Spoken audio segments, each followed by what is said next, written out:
welcome back to my YouTube channel, man. I have not spoken about the new DC by James Gunn. And it's about time I speak about it, because I've been hearing a lot of casting.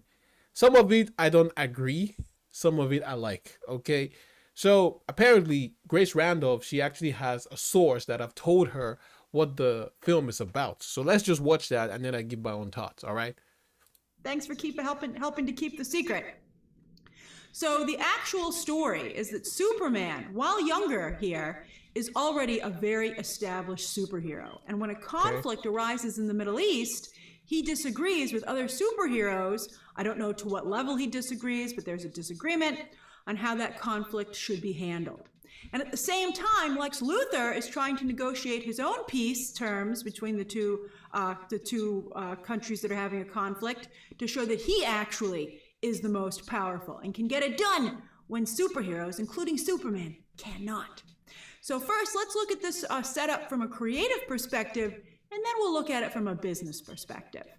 All right, so creatively, I think it works. James Gunn has said that Superman is a multifaceted character who has a life both at the Daily Planet and, with the world of superheroes, the Justice League.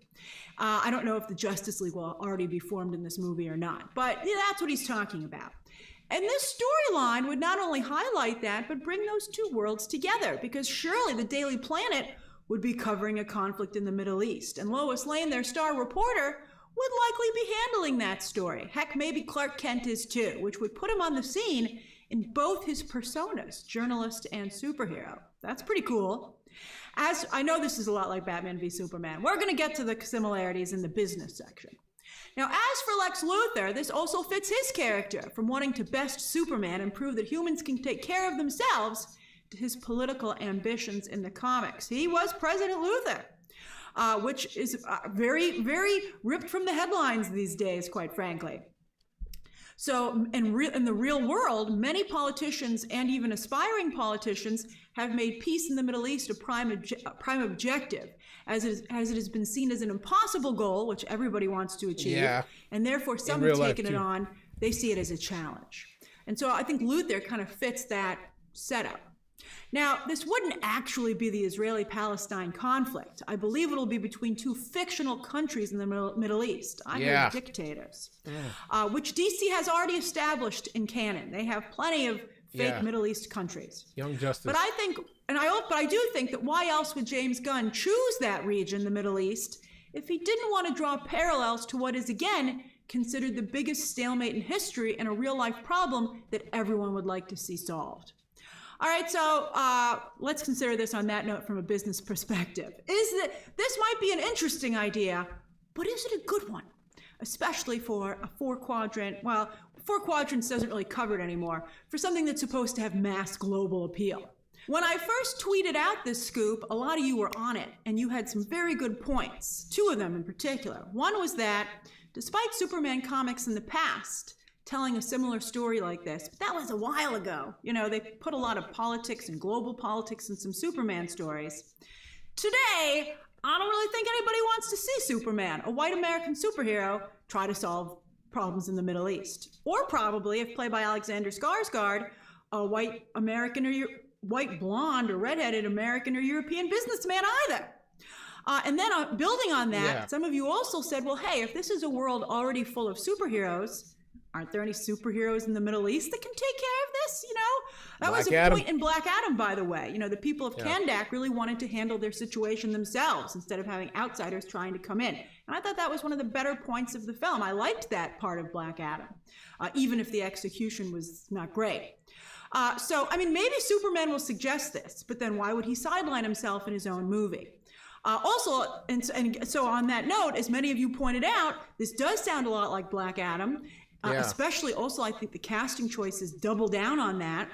And then it sounds a little bit like Wonder Woman 1984 as well, which people also had a problem with. That region is really tricky, especially when you're coming from the outside of it. Also, is this what fans want from a solo Superman movie? The Batman worked great because it was very much a Batman story. It was, in fact, in my opinion, the Batmaniest story or movie ever, aside from the animated series. I loved it. His villains, his supporting cast, his city. By making Superman Legacy a film that largely takes place outside of Metropolis, I mean, I get that Superman is a global character. But, let's see. All right, so with multiple, I mean, you can still find a way to do that. Hijack. All right, yo. So I think we got enough information from Mrs. Grace I don't Randolph. know if you've seen Um, Hijack.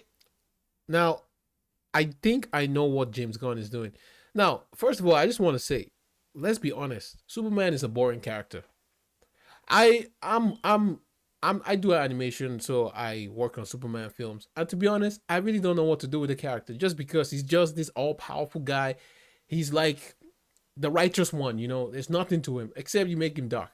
Okay, so in Man of Steel, I remember when it came out, everyone reported that it was boring. Okay, Superman is kind of a boring character. So James Gunn, he needs to do something that will grab people's interest. The DCU right now is dead. They need something that will grab people's like attention. They need a hype. That's why he's bringing all these extra characters like the like Mr. Terrific, Hawk Girl, Guy Gardner. I don't know why he's not taking the main Justice League, but whatever, man. He has to do it. I understand, bro. Like literally, I do understand. And again, with the thing with Lex Luthor maybe running for president and interfering with the Middle Eastern countries, their affairs, I think that's a great idea. We need an Earth ground based Superman movie. I don't want to see him fight no goddamn aliens or space. Nah, man. Just let it be grounded. We need to solve like the Earth crisis, okay, before we go to space. You know what I mean? This is what Marvel did. This was Marvel's formula. Marvel focused on like earthly issues. Like Iron Man, the first Iron Man was about like earthly stuff, right? It wasn't alien until Loki came in. I'm just saying, y'all think about it. Why does Thor not work? Like Thor 1, 2, well, just 3 because Thor 3 was basically because of Bruce Banner, to be honest. That's why it kind of worked. And Thor 4 was shit. Thor is a boring character. So you need something that will elevate people to go see this movie. So this is what James Gunn is doing. James Gunn understand what he's doing. He understands the fans.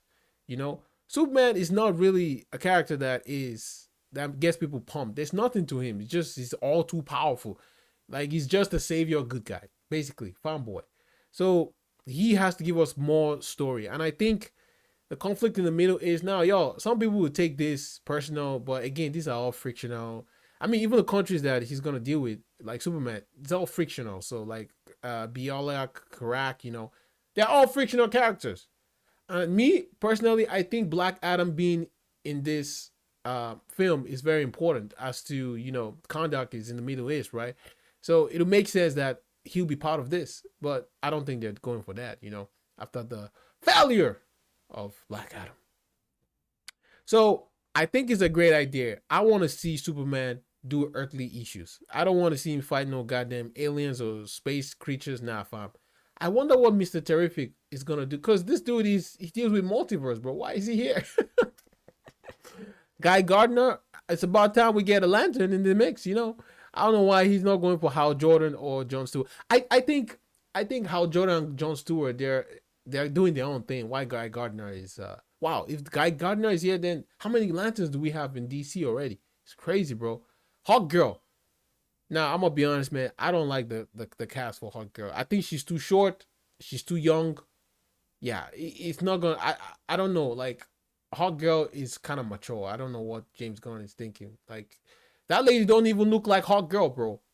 Okay, he doesn't look like Hawk Girl. All the characters, they're all feet, but except for Hawk Girl. I don't agree with that, bro. I really don't. So I am excited for this, man. I want to see earthly Superman deal with earthly matters. I don't want to see no aliens. I really don't. I don't want to see General Zod. I don't want a Brainiac chill, bruh. I don't want to see that. I want to see Superman just be saving earthly matters, like resolving that issue. And obviously there's gonna be like conflict. Maybe he's gonna fight with some of the heroes, or the authority is gonna be in the mix. So, I think it's gonna work. Like put in like Doomsday or some sort of like strong alien that will match up Superman. I don't think it'll sell well because people have seen that before, especially with the Batman v Superman. Doomsday was just shit, man. So like We don't need that. We need to understand who Superman is. Like James Gunn stated that Superman is old fashioned, but the world has changed. So yeah, I think that's something interesting. Anyways, let me know in the comments what y'all think about this. Are you excited for Superman Legacy 2025? So I gotta see the trailer first before I, you know, speak about it. But with the strike going on, I don't know, bro. They might postpone it. We'll see. If you guys enjoyed this, give it a thumbs up. See you next time. Peace.